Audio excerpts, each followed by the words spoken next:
Hi, I'm Nick Pierce, the Barefoot Prepper from Are You Ready Radio, and I'm just posting these out here just because, there's been such a craze with people trying to now find soaps and the hand sanitizers. We're beyond toilet paper now, and I have some other alternatives to help you um, find what it is. Uh, you know, Maybe look at some other solutions that you may have missed, or alternatives. Maybe you're starting to run low. Of course, if I like to buy a lot in bulk, and I do this throughout the year at all times anyway, so I always have plenty. And we'll say I buy the larger bottles of dish soap, and I refill my dispenser. I buy the large refills for antibacterial hand soap, and I refill my dispensers. Same thing with hand sanitizers, and so on. Now, if you've been out in the stores lately, you're probably wondering, okay, there's no more antibacterial soap. People are running out of stuff, and there's some alternatives, and one of which is rubbing alcohol. The higher the percentage, you can actually dilute it, and all hand sanitizer is we'll say rubbing alcohol in like a gel type form. So there's one alternative there. Peroxide is great. If you use it to clean your ears, and other medical things, rub a little bit on your hands. So peroxide, look in the medical sections, look for things that contain alcohol or peroxide, such as mouthwash.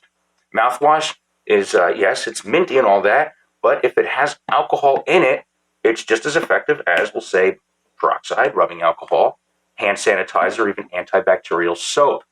Now, when I refill my bottles, every once in a while you'll be down to the very last slush of soap, and you could sit there and try to milk it out to get in your dispenser.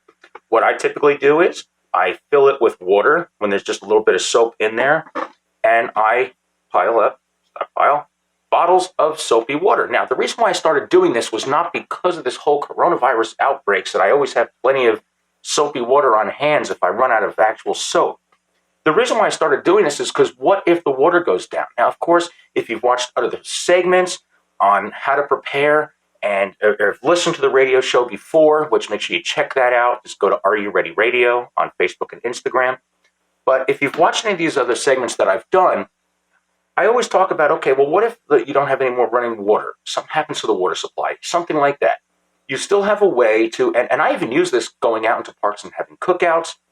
It's just a way to kind of wash your hands off without having to sit there with soap and then running water.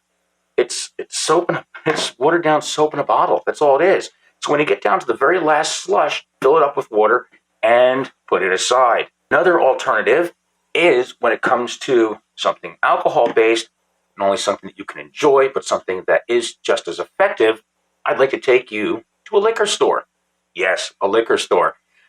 I want to help you start finding things and thinking outside the box. Now, if you've ever watched movies in the Old West, you've probably seen where, you bite the bullet, pour the whiskey on there and all this. Well, when it comes to alcohol, not rubbing alcohol, but grain alcohol, ethyl alcohol. We're going to take a quick trip to Belmont Party Supply over in Dayton, Ohio, because those folks over there have what you need, not just to enjoy this doomsday zombie apocalypse that's happening with the virus outbreak, but also alternatives when you can't find stuff like this on the shelf. Let's go on a quick road trip right now. Come on. Among all the fun shapes and wonderful flavors that alcohol can bring, alcohol can also be your way to survive this fit hits the shan situation. So right now we are surrounded by ethyl versus iso alcohol. The main difference is with ethyl alcohol, it's grain, and that is what we consume.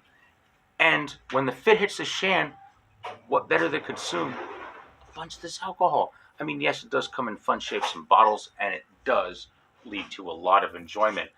But whereas most people are running to the stores and trying to find as much hand sanitizer, disinfectants, and all that, this is the same thing. So first, let's dive into a little bit of the science behind it. Ethyl alcohol, or grain alcohol, is exactly what we consume here. Isopropyl alcohol or medical or pharmaceutical regurgitated alcohol cannot be consumed. So, for example, if you were to look at a bottle that says 40% proof, that actually means it's 20% alcohol. If you were to find 120 proof, well, then there you are at 60% alcohol. So I hope you learned something from that experience. And don't forget, there are other options out there besides what you think you need. And there you have it. I'm Nick Pierce, the Barefoot Prepper from Are You Ready Radio. And don't forget to check out our other content that I've been posting, such as alternatives to toilet paper, alternatives to disinfectant cleaners, and all the other great content that I put out there. Until next time, I hope that I help you prepare and seriously think and answer the question, are you ready?